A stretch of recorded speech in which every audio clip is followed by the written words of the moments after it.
So, good morning, everybody. And we are not so much of a big group just now, so I can mostly see you all. And so therefore, if you have any questions as we go along, you can raise this type of hand. And we can also ask questions as we go along, I think. So, well, the session I wanted to present this morning was about immunity, which is something which is very much a theme at the moment, because we are in this pandemic situation. It's a global situation for everybody, and I'm sure that a lot of us are concerned about our health and we can keep it strong. What is healthy to do?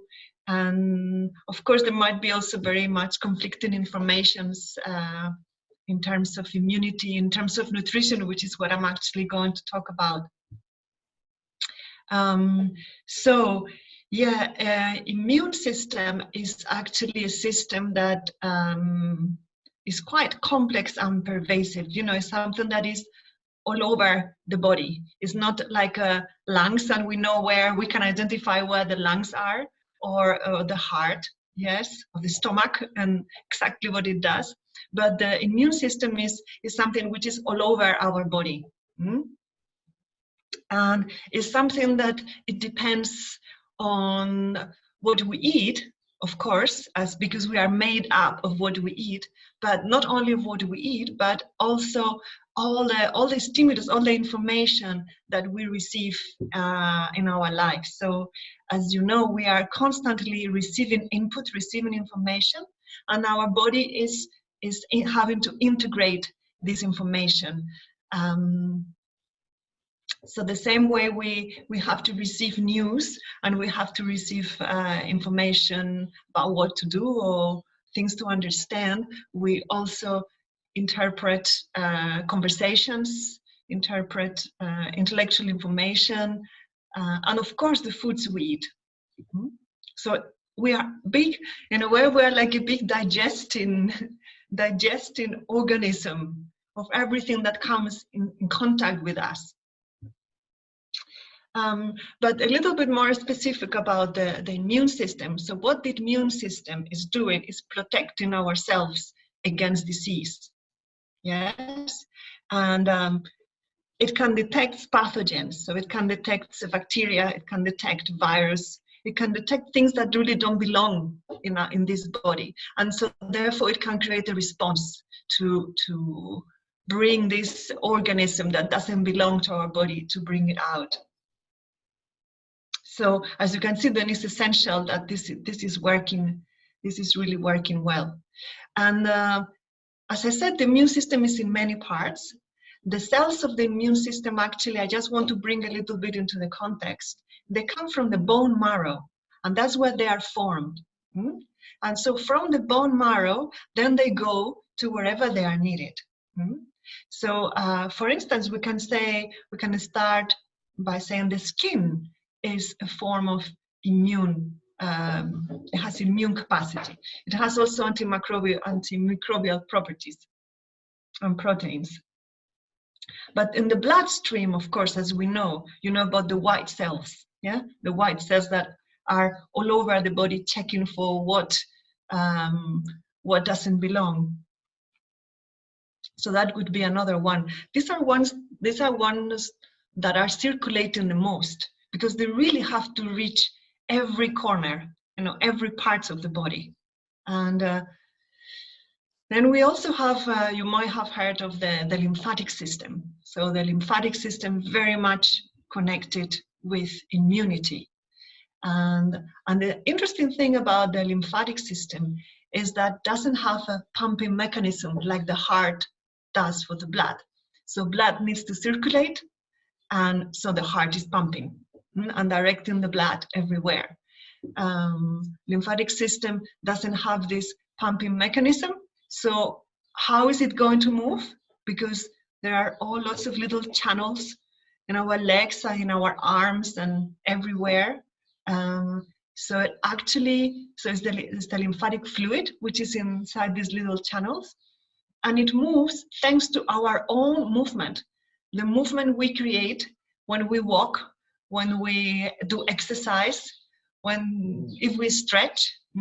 So the more active we can be, the more this lymphatic fluid can actually circulate in our bodies. So there you have how movement is essential for immune function. Yeah, we might be eating fantastic superfoods and everything, but we are not moving very much. Yes, so we are counterbalancing the power that this food and nutrition could have.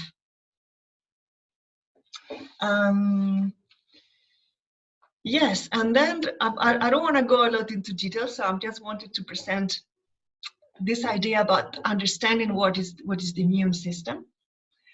We also have lymph nodes that are part of the lymphatic system. So sometimes you go to the doctor and they check to see if there is, sometimes especially, yeah, that's it, I can see Alex, yeah, in this part, because the lymphs actually go up, yeah? They go up from the legs, they go up into the groins, they go up through the armpits here. So the doctor might check, oh, there is a little bit of swollen glands, yeah? So swollen ones would be there is a strong immune activity at that moment, because the immune cells have kind of got around themselves to examine what they have catched in the body.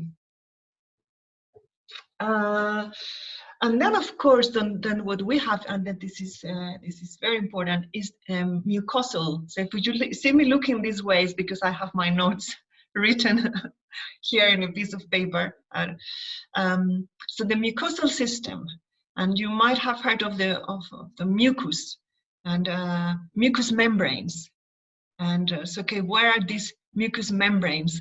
Ones perhaps you can think more straight off is in the respiratory system, yeah. But also very important membranes all in the guts, yeah. So the guts are covered in mucous membranes. So this is very, very important for immune function. These mucous membranes. And then this takes me, which is where I wanted to go, this takes me to the gut, yeah? Because we might not associate the gut with immune function, yeah? As I said, because it's such a complex system, we might not associate the gut, actually what is down here in our bellies, with immunity. And you will be surprised to hear this, that the gut houses 70% of the cells that make up your immune system. Now, that's quite a big percentage, 70%, yeah? Not 20 or 10 or 30, but 70%, which takes me to think how important is what we eat, and how important is the health of the gut. So, and the health of the gut affects the entire body. What goes on there in our bellies, in our guts, is breaking down food, is absorbing nutrients, keeping toxins out, and also producing new nutrients. And a good thing is that we are not the only ones doing that. We have a whole army of bacteria called the microbiome, which is supporting us to do this amazing function. So digestion and the gut, they are essential for health. I'll just say a little bit. When I was first exposed to the importance of digestion, yeah, it was more than 20 years ago when I started to have a lot of health problems being very young. And then I was lucky to come across Ayurveda, and that really kind of saved my life and brought me into a completely new path in my life, wanting to know more about Ayurveda and yoga, meditation and Buddhism, and created very strong pillars in my life and a strong foundation for health. So since then, 20 years ago, I've been studying and researching different ways of eating, of nutrition, And then at the time, with lots of very bad headaches and digestion problems and lack of energy, my Ayurvedic doctor said, we have to look at your digestion. Yeah, what you are eating, how you are eating it, and how that is being absorbed in your body or not. So this digestion, this gut, this microbiome, and being so important, it's really much depending on what we eat. Yes, so what we eat creates our healthy gut bacteria. So we can really, with good foods, we can provide like an inner garden, a good garden. And something that's really amazing about the gut is that it's also called the second brain. So besides the brain, the gut is the only organ to have its own nervous system. Yeah. Now that's quite like thinking, wow, my nervous system is in my gut. Do I have neurons in my belly? So you actually do. Yes, we have as many neurons in the small intestine as in the spinal cord. So I think that also tells something. Yeah. And also you can see where my emphasis is to bring you to think, wow, this is really important. I really have to look after this. Your gut nerve cells produce 95% of serotonin. This is the good feeling factor. Yeah, when you feel good, feel like you're enjoying life, is very much dependent on the serotonin, this well-being hormone. So, having put you a little bit in the picture of this immune system, now we're going to look at what it depends on, more from the point of view of nutrition, because you all know, or if not, I can mention, and then it would be more up to you to look into it. But of course, the states of mind, emotional states are going to have a strong effect. Our daily habits, our routines also have an effect. And in terms of emotional states and mental states, we have, since you are, I guess, practice meditation or involved in it sometimes, that's a wonderful tool to have, something to cultivate. But I will speak more about the nutrition side. And I'm sure you all know what is good for you in terms of food. Yeah. And what foods would be better avoiding. I'm sure we all know. And now, how can we actually then have this willpower of saying, I'm going to stick to it because it's good for me, because I want to have the best opportunity for my life. I want to create the best conditions. It's really like in meditation, yeah? You want to create the best conditions for practice. So you want to create the best conditions for your body to be well, to be strong. And more than that, the best conditions to enjoy life, to enjoy this rich experience we can have. So now I will go and see my, if I can share this with you. Share a screen. Yeah. So this we've done, what is the immune system? Bear with me a moment.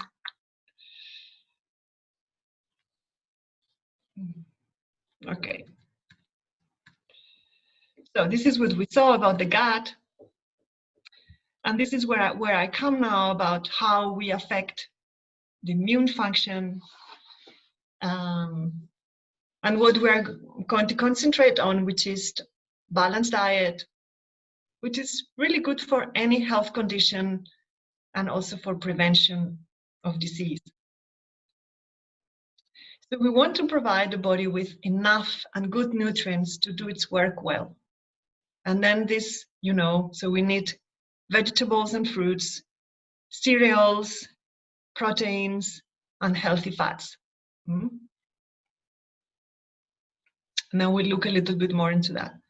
And just to let you know where my input comes from, it comes more from, although I did some studies in an Ayurveda, and I followed Ayurvedic medicine as a patient for many years, it comes more from my late studies, the last 5 years or 10 years in energetic nutrition, in traditional Chinese medicine, and macrobiotics.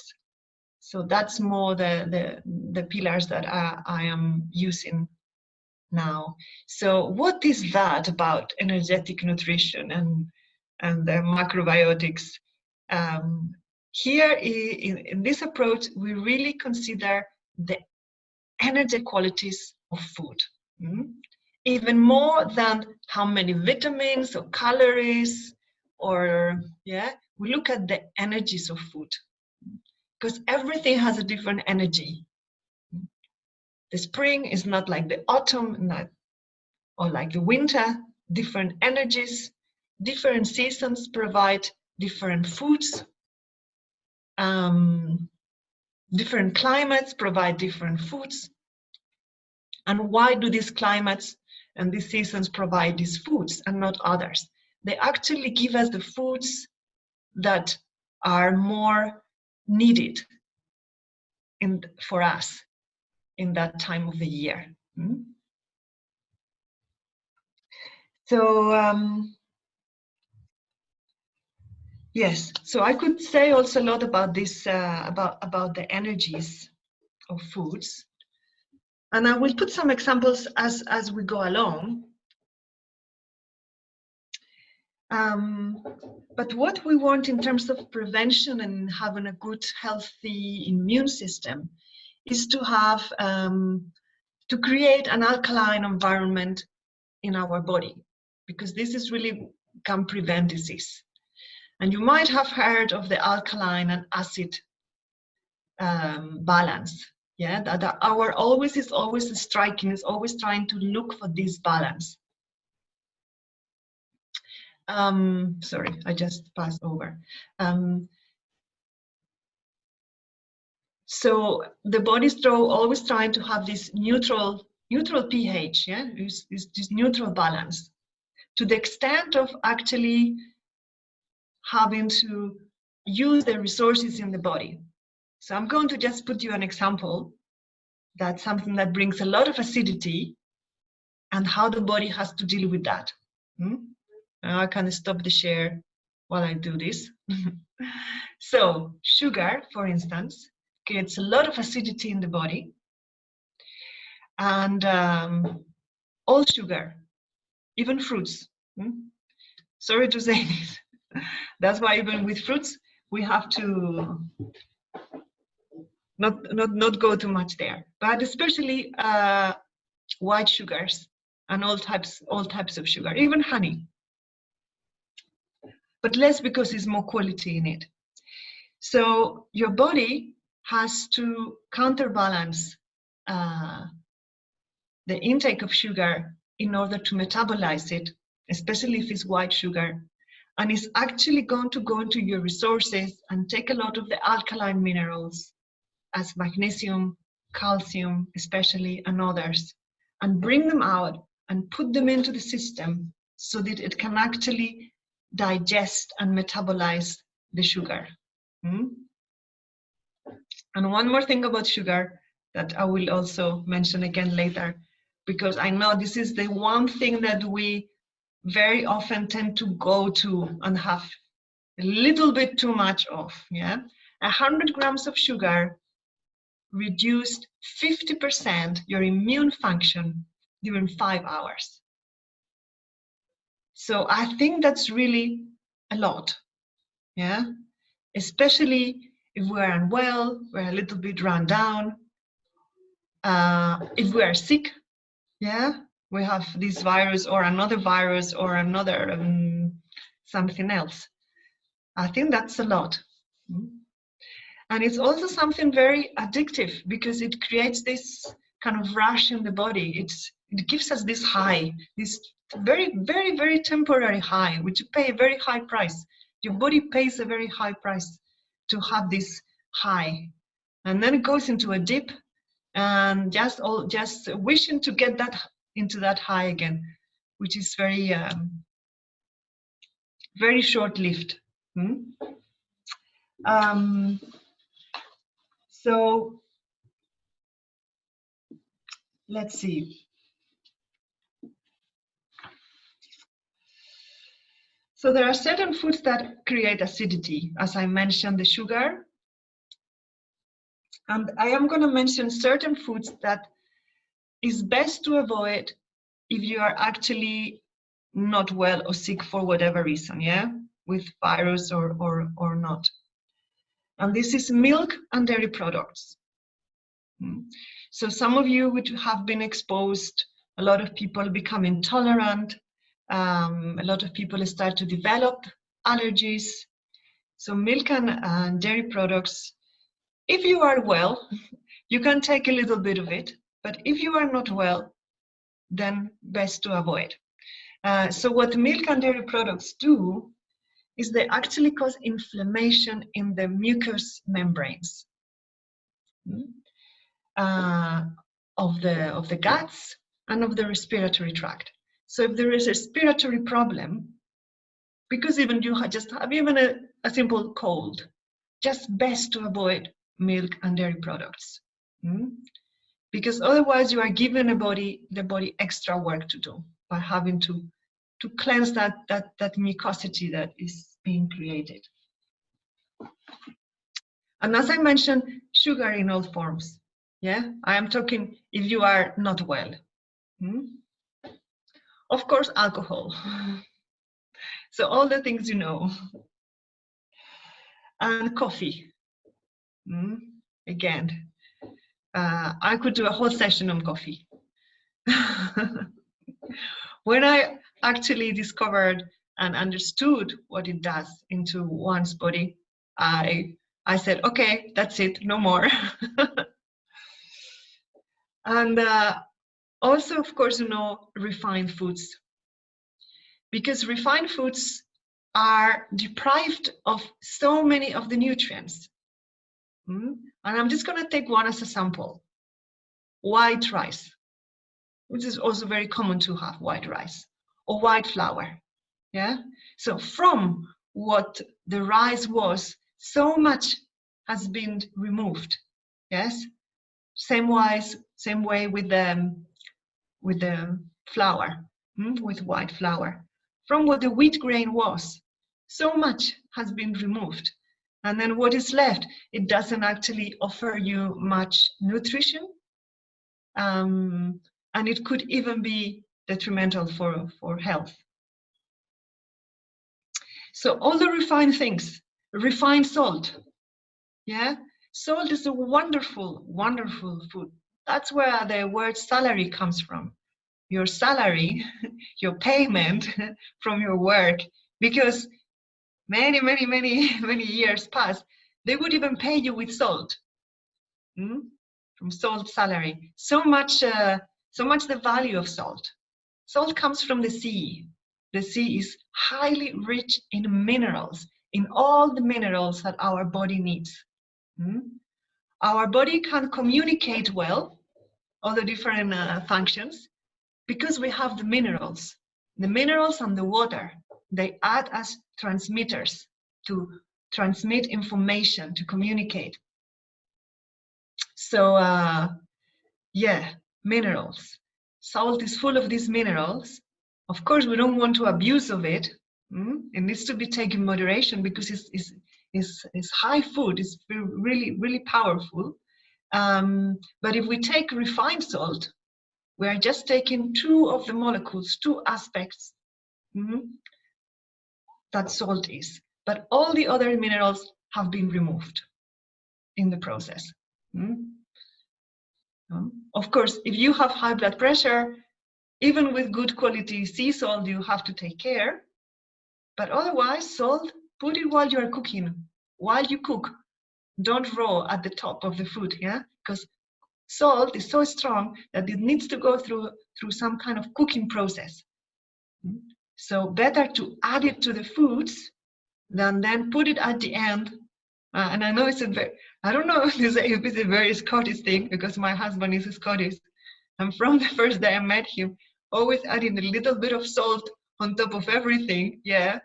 And I didn't know that it wasn't so good at the time. So I kind of copied him with my little bits of salts on top of things and having this sparkles, salty taste. But yeah, that's it's better to put it in the cooking process. So what else that is not good? Am I missing something? Processed foods, yeah? Things you just buy out, they are ready made, they've done it, God knows where it's being made, who's been made by, it's been packed, it's been frozen, stored for God knows what energy is that gonna have? Yeah, what life energy is that gonna have? We want to bring life energy into our body. So obviously processed foods are out of the way, everything ready made. And occasionally we can reach out for that, yeah, but not if we are sick. Yeah, not if we really want to stay at top form and have the best immune system we can actually provide.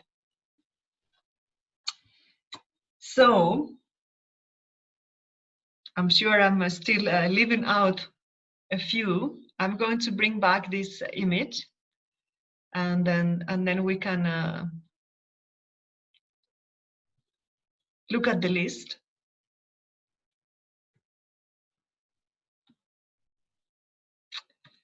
So here we are. So I was saying meat. Did I say meat? If you are sick, yeah, meat is good.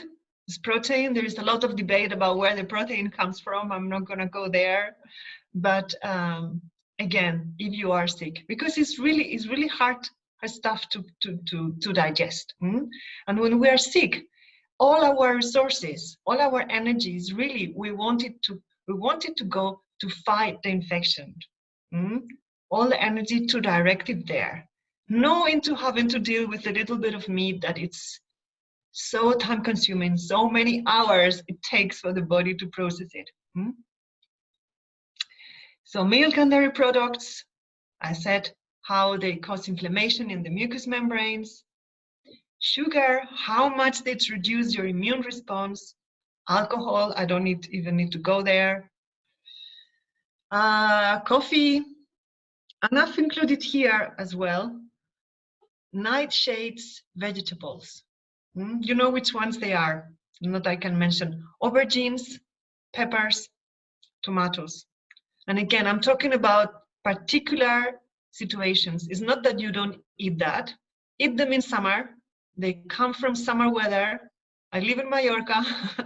Until I don't see the tomatoes growing by themselves without any human help, I don't eat the tomatoes or the aubergines or the peppers. But I do, because they come from the high of the summer, not from not to eat them in winter or in autumn, not even in the spring.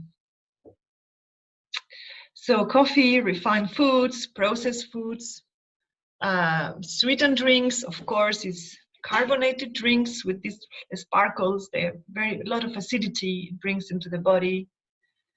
And also chocolate, because it's a very strong stimulant as well as coffee.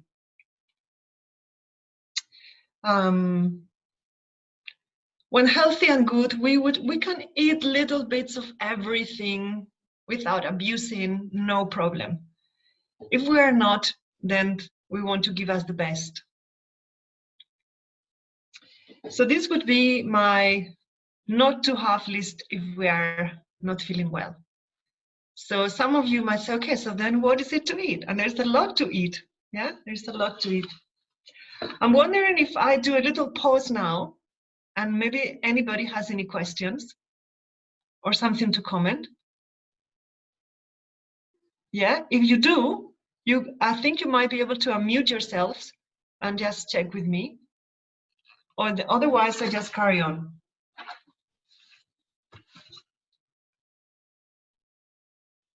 Yeah, Anita, let's see if you can. I just wanted, sorry, I've got the dog on my lap now. I just wanted to ask about the dairy products. Mm-hmm. Does that include oat milk, soy milk, any kind of? No. Oat milk is not a dairy So product. it's not dairy. So you yes. So it's a vegetable milk. Okay. Yes. Right. So Sorry. that's fine. Yeah. Rice milk, oat milk, almond milk. I personally don't recommend soya milk, because soya is if you look into it, is a highly controversial product.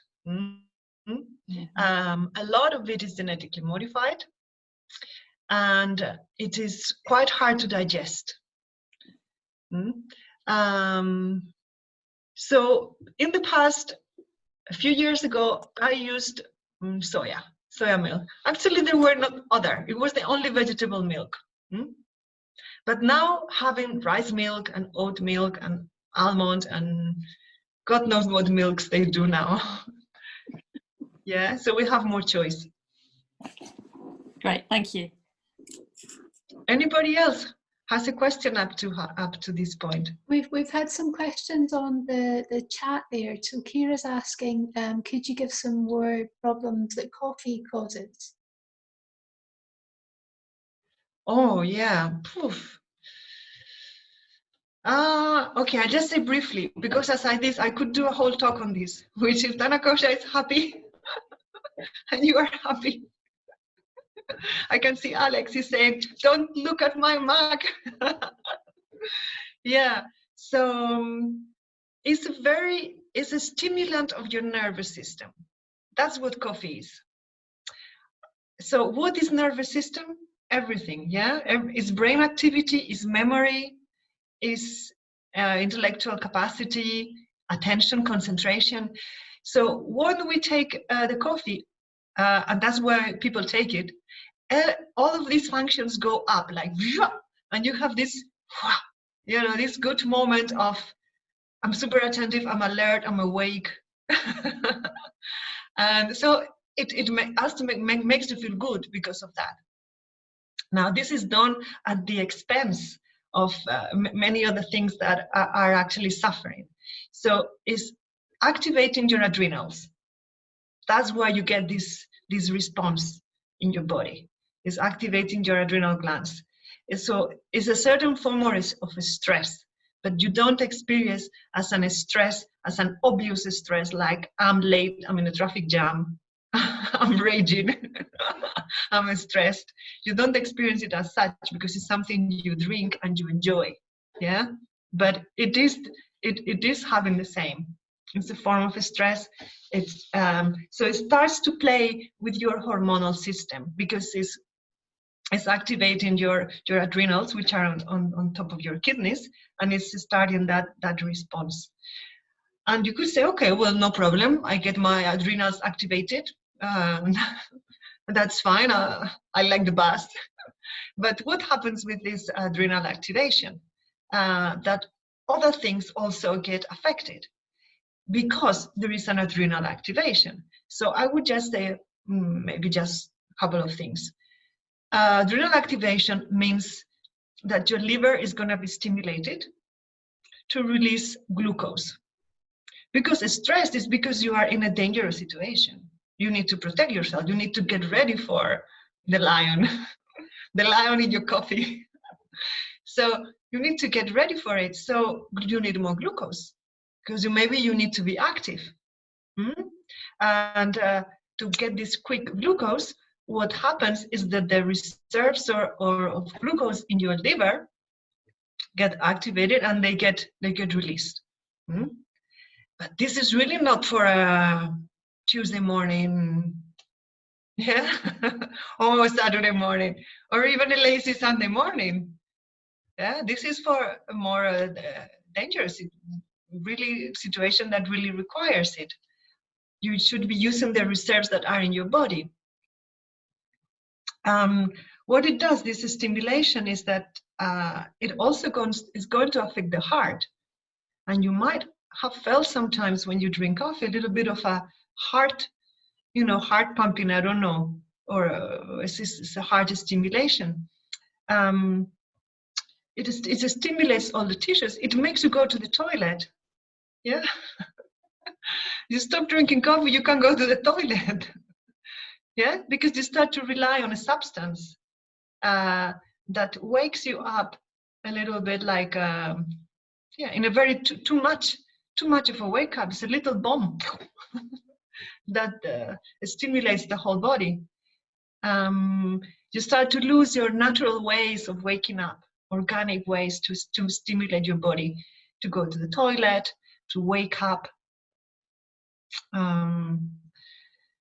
So these are just a few things. If you think it does, it's a great disruptor of the hormonal balance because of the effect, the impact it has on the adrenals. So I will continue with the talk, with the theme, because otherwise, does caffeine in any form do this? Yes, all form of caffeine. Chocolate is also a stimulant. It has theobromine, which is not caffeine, it's theobromine. All the ins, like nicotine, theobromine, caffeine, they're stimulants. So any form of caffeine. Decaf, okay, the coffee is going through a process to take the caffeine away. Not all of it moves away, and sometimes some chemical products go in the process of removing the caffeine. So if you take it, then just take one and enjoy it with the full caffeine. This is my opinion. Yeah. So we've got one more question, but I'm wondering if it's easier to come back to that question at the end, continuing the presentation now. Okay, the aubergines and pepper. Mm-hmm. Okay, we can go at the end, yes. Because then I want to go through what is good to have. So, vegetables, yeah. What else is good? We need to include in our weekly diet or daily diet. Cereals. Now I'm talking about whole cereals.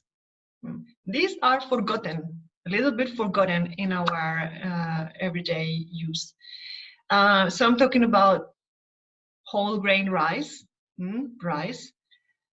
oats, millet. That is not very much used. It's a wonderful cereal.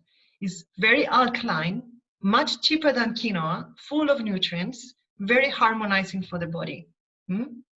So if you haven't tried it, check it out in the store next time you go, maybe be a shop. You will see it is half price of quinoa as well. Quinoa got really high price because it became very fashionable. The poor people in South America, they are deprived of their staple diet, so we can enjoy our quinoa in the West. Yeah. So what else there we have in terms of cereals? There is also amaranth. It's a little cereal. Barley is wonderful for a spring. Very much helps you detoxify the body. And cereals, the beautiful thing about cereals is that they are seeds of life. You keep them for years, you cook them, they are still there, they hold on to life. Yeah? You keep them, you plant them, and you get life again. Yeah? I don't think this can happen with the byproduct of it, which is flour, for instance. Still good, but not as good. The cereals provide a wonderful source of glucose, which is your fuel. So actually cereals are fuel. Protein is not really fuel. Vitamins are not fuel. I mean, fuel is like what you need to get going. But cereals provide that because provide a glucose that is sustained in the way is used by the body. It doesn't give you a rush. It's gradually releasing this glucose. It keeps you going without ups and downs. So you don't need to reach for the chocolate bar because you need energy. So they're wonderful to maintain your energy levels. And take them from a little bit in all meals, from breakfast, lunch, and dinner. So yes, vegetables, cereals, pulses as lentils, chickpeas, the beans. They provide that protein that we need, especially if you are not eating meat. And healthy fats. Yeah, so healthy fats. What would be healthy fats? Okay, well, good olive oil, good sesame oil we can cook with. And the fats that are in small amounts, the fats that are in seeds and nuts. These are wonderful. And you will see now, because I'm gonna give you a list of like 10 foods that are really important for immune function. And there we will see the seeds. And sea vegetables. I don't know if any of you use sea vegetables. I can see a few nodding this way and a few nodding that way. So they're very much used in Japan, but they're produced a lot of them in Spain. I'm glad to say, I'm happy to say. So you maybe heard of wakame or nori, kombu, arame. So there are quite a few. There are a lot of different kinds of sea vegetables. And the best thing about them, well, there are two fantastic things about them. One thing is they come from the sea, and the sea is rich in minerals, like super rich in minerals. And we are starving in minerals. We're not having enough minerals in our diet. The soils and more being losing the rich content of nutrients. Then this translates in the foods we eat. So where we can get them from in a natural way without relying on supplements is through sea vegetables. I know this requires a little bit of research from your side into finding out how to use them, and so they are very rich in minerals, and they are very good to detoxify our body. Maybe you've heard of spirulina, chlorella. These are very too typical. They also become a little bit fashionable, but they do really help to remove radiation from our bodies, to release heavy metals, to release toxins. So they have these two aspects. Yeah, okay, so any questions? I don't know if there is any in the chat. No. If there is any in voice that wants to be. If we could come back to that one, why are aubergine, pepper and tomato not good? That was one. Okay, so there are many studies that show how it can actually, they can create inflammation in our joints. And it's a little bit like strange to understand. They're called nightshades because they grow in the night. They don't grow in the day.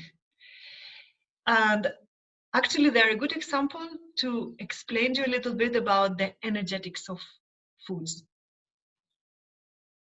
So they grow in the night, yeah?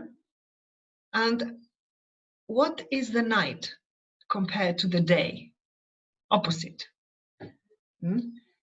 In terms of, now we're talking of Chinese medicine, then daytime is the young, not young and old, yeah? That yin and yang I'm talking about. So it's the young time of the day. sunshine, the opening, yeah. And the night is yin time. So, as well as mushrooms, they also mostly grow at night, like the nightshades. The only mushroom that doesn't grow at night is shiitake. They grow in the daytime. So these vegetables are very yin. So they have a quality of dispersing. They are not supportive vegetables. They're very different to a pumpkin or a carrot. Completely different. They have very different energetic qualities. They are very yin. They grow quite fast, and they grow above the earth. I don't know if you've seen aubergine plants or pepper plants, tomato plants, but they grow like on a bush, and they hang. So they're very different because they're very different in energy to the carrots that are growing in the earth, or the pumpkins, or the cabbages, or onions.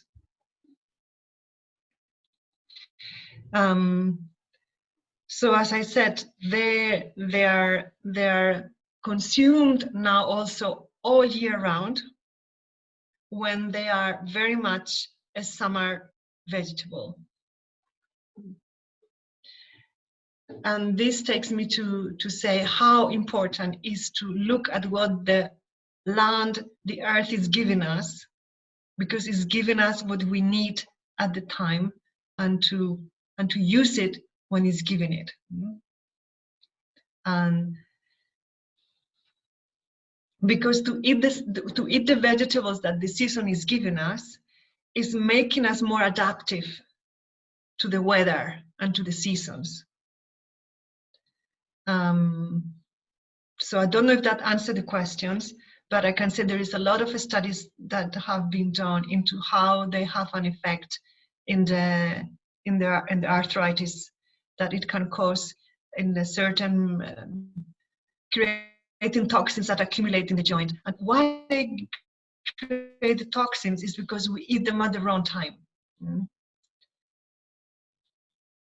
They have solanin, because they are also in Spanish called solanáceas. So they have this solanin, and they have this element that can really create a lot of damage in joints. Yeah. So yeah, does it explain a little bit? So we can continue. Okay, what we eat, and I want to go to just brush this a little bit, so bringing to your awareness is how we cook things is also very important. And then again is where we come to talk about energies. So it's not the same thing if I put a carrot in the oven, if I steam it, if I boil it, if I eat it raw. With all these different processes, I'm changing the energy of the carrot. Or if I microwave it, last thing I would do with it. Yeah. So I'm changing the energy of this food, and this is going to have an effect in my body. So it's very clear that something raw is very different to something cooked. Okay, that's very clear. But that's an energy there, involved there. And now in all the different cooking methods, there is also going to be a difference. So I'm just going to bring an example to now. We're in spring. I've heard you've had good weather in Scotland. If those of you are in Scotland. I was thinking, what a pity, and we are in lockdown. And the poor Scots cannot go out for walks in the mountains. Anyway, we'll hope it comes back again. So in the spring, there is a light energy, and we can connect the light energy that we can experience outside with light energy that we can bring through the foods we eat. so we can bring lightness. So the best cooking ways of bringing that lightness is through steaming, blanching, stir frying. And you would know that naturally you wouldn't go and make a stew for 2 hours, yeah, or make a roast vegetables. You leave that more for the winter, because you get this nice feeling when you eat something it's been in the oven for a long time. Now we're in a different time, so we adapt to the weather, we adapt to the energy that surrounds us by eating like way what we see around. So these are the best ways. And also now we can eat also more raw, because there is more energy in the environment. There is more sun. The days are longer. So some salads for lunch is great. Not so much for dinner, because then the digestion goes down in the evening.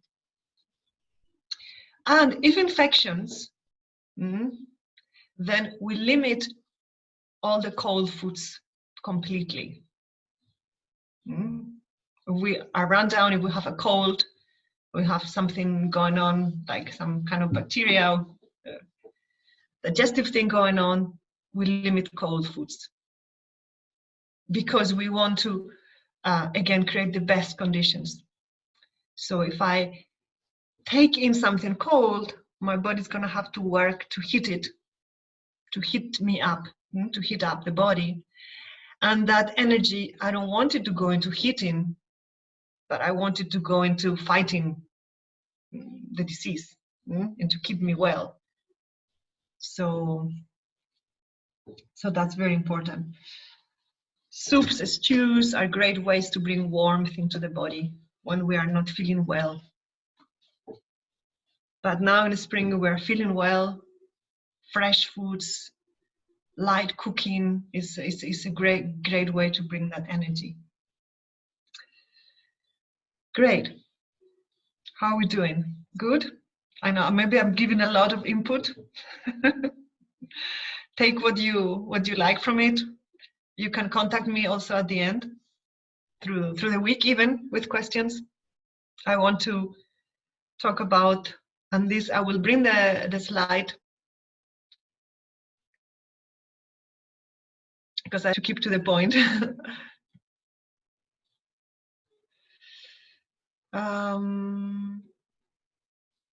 Okay, so now I want to talk about specific foods to support the immune system. However, there is no magical food that will boost your immunity. As you see, it depends on so many things that there is really no magical ingredient that I can use. And things can counterbalance each other. So I can have the best immune thing that my friend told me, or I got in the organic shop. They said, this is great for your immunity, but I eat a bar of chocolate on the same day or a few hours later. And I've just canceled out all the good benefit of this fantastic, wonderful immune boosting product. Yeah. So really, we need to think globally. We need to think holistically, and take your daily decisions about what to eat, having that in mind. Because we're making decisions at every meal that can go towards health, towards support health, or not support it so much. So coming back about the gut, I said 70% of immune function is in the gut. So we want to give foods that nourish this microbiome. Good bacteria in the gut. Now these foods that I've put you there, they are more used in macrobiotics and Chinese medicine. Miso, tamari, umeboshi paste. Some fermented products are wonderful. Tempeh is also more macrobiotic based. But then we also have pickles and sauerkraut and olives. They've gone through a fermentation process, and so it's great. They're great for us. And we need to have a prebiotic. So probiotic is already bringing some good bacteria. This is the pro. And the prebiotic, this actually gonna feed the good bacteria. So all the fiber is wonderful. Fiber of vegetables, of fruits, of cereals, of pulses. Yeah. Unfortunately, meat doesn't have the fiber, so that's why we really need to bring the fiber in. It's really essential. If we have a little bit of time, I can talk a bit more about these macrobiotic foods in terms of miso and tamari. So they are fermented products. They've had sometimes even 2-3 years fermentation, and if they are not pasteurized, they actually carry the good bacteria into our guts in a very simple way without having to take supplements. Good. Vitamin C, you all know about this, is the best for immune system support. It helps to create antibodies. And I've mentioned here some foods where we have plenty of it. Parsley, a little bit, just a little bit, sprinkle of parsley, fresh parsley on your salad or on your soup. A wonderful way. It's one of the best for vitamin C. Actually, much more than orange juice. There is this thing about orange juice having all this vitamin C, but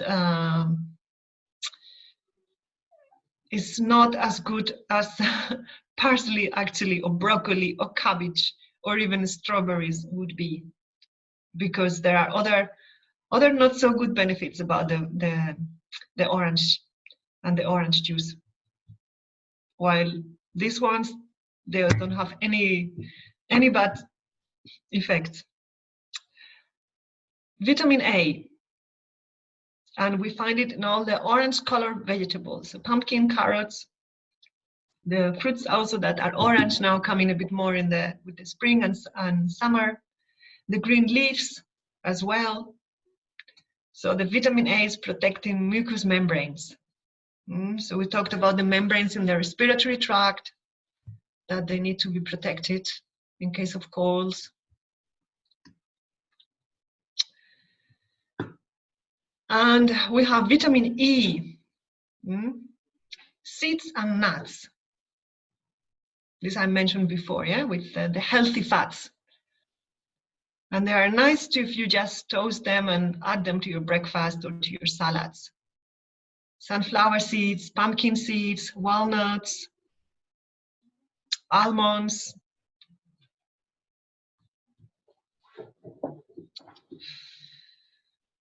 And vitamin D, this one is wonderful, amazing for immune support.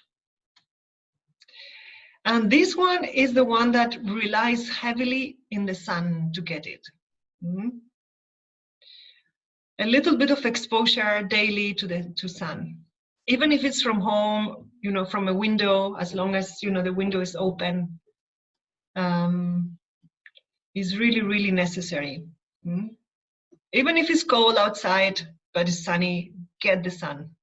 Get the sun on your skin, directly on your skin, without sun protection. Yes, the sun protection creams, they prevent our body from absorbing the sunlight in the same way.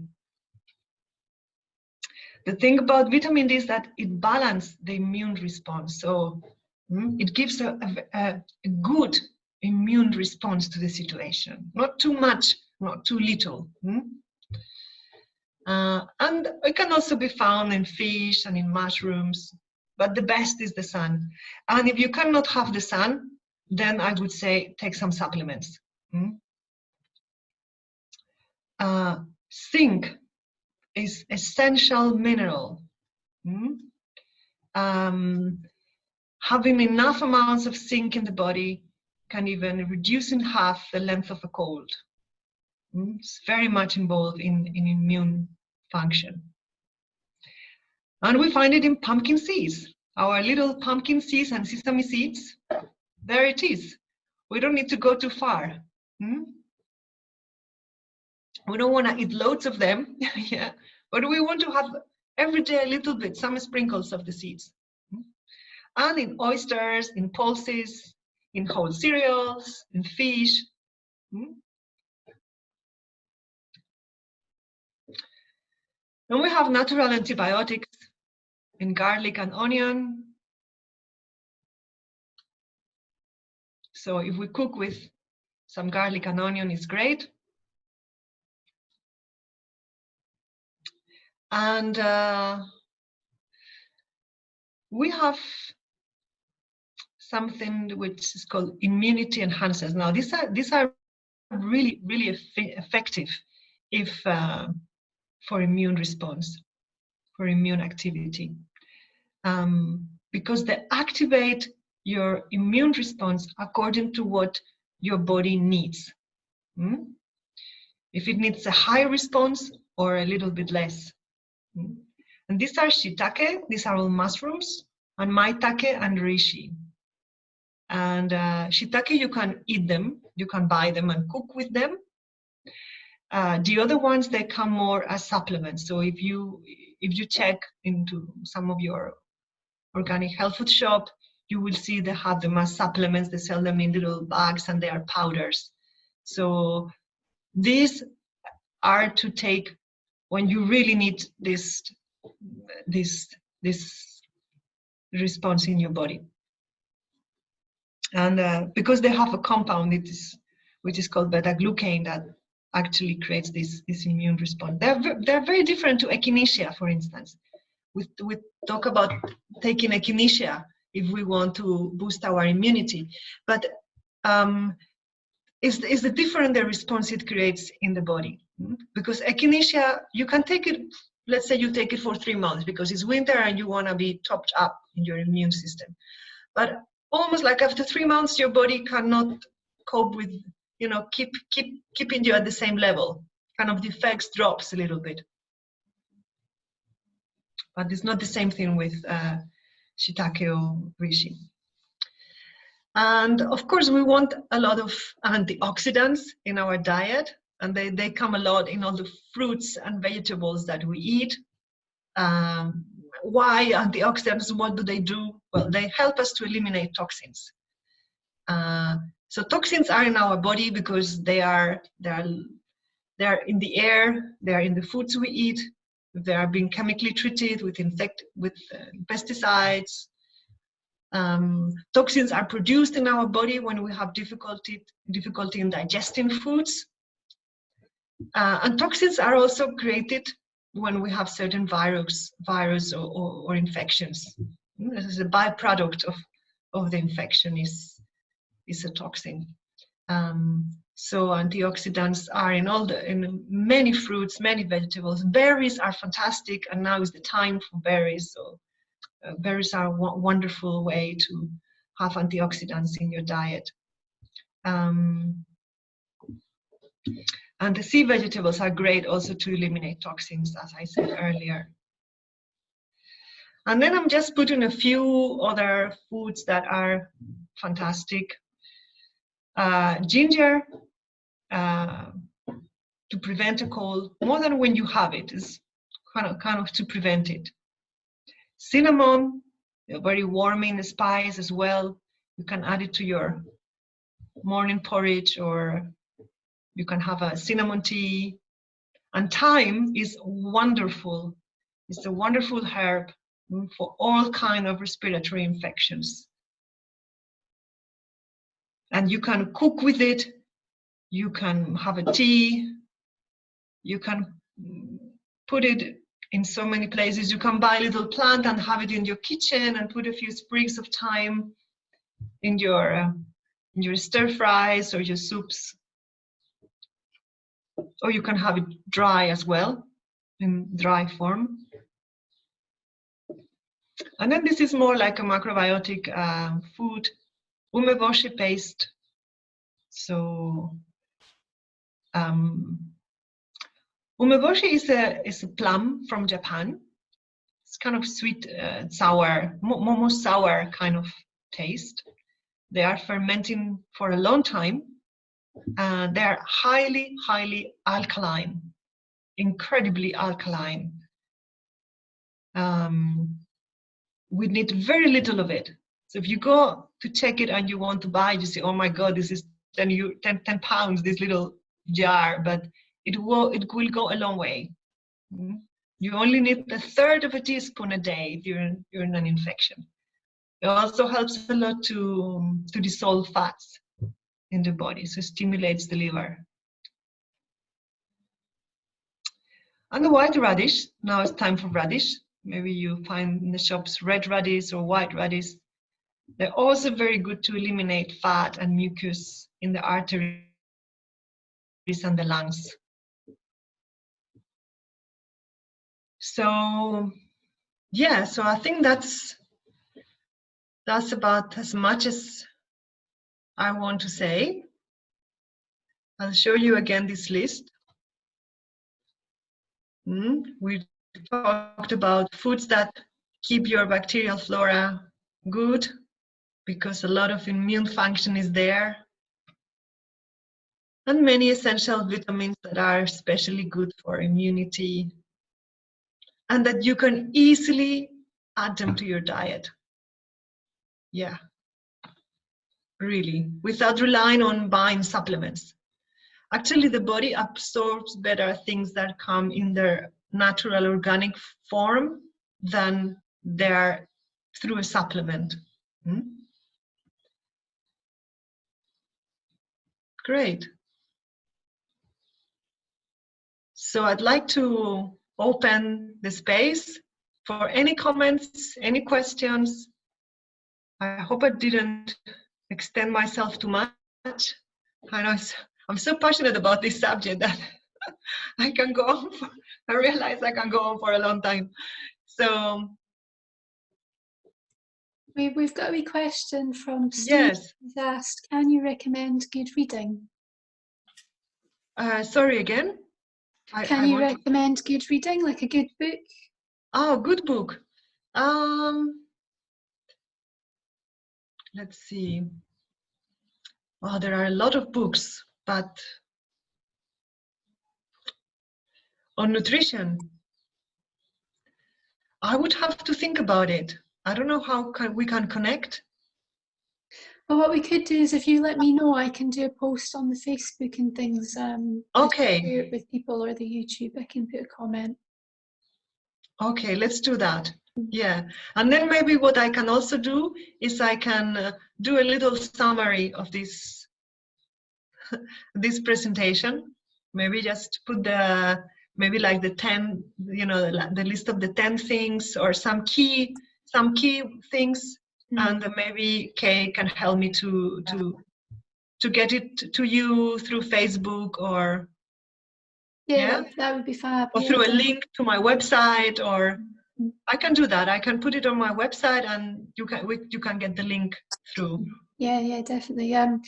So just to answer Ross, when will the Dana Kosa cookbook be back in print? Good news, there is the Dana Kosa cookbook has been printed. I don't know about that. So you can contact the office and we can post it out to you if you'd like.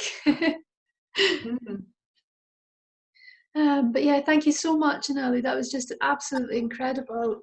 So informative, and yeah, just wonderful information there. Lots to think about and put into action. Yes. So if I could just say that, I mean, nutrition and food is a big subject. It's a really big subject. And little by little steps, like, don't overwhelm yourself with, oh my God, do I have to stop eating all these things? Yeah. No, just go at your own pace, gradually. But I cannot emphasize enough that you can make so many choices daily into creating good conditions for life. that is really, it's really in our hands. And there's a lot of information, there is a lot of support. And I would also just like to say that for any of you who is interested, next Friday, so a week from today, I'm starting an online course, which is it will be 3 days, where if you want, you can join, and I will be supporting people to do their own detox from home. Yeah, so you will get the material about the menu, the recipes, the shopping list, everything, with a presentation with me online, and then you go off and do it. With always, you can call me or email me to get support. It's not something where you are going to or smoothing. Yeah, it's food, but food that is the right food to give that rest to your system, and to get rid of some toxins from the winter and get ready for spring and summer.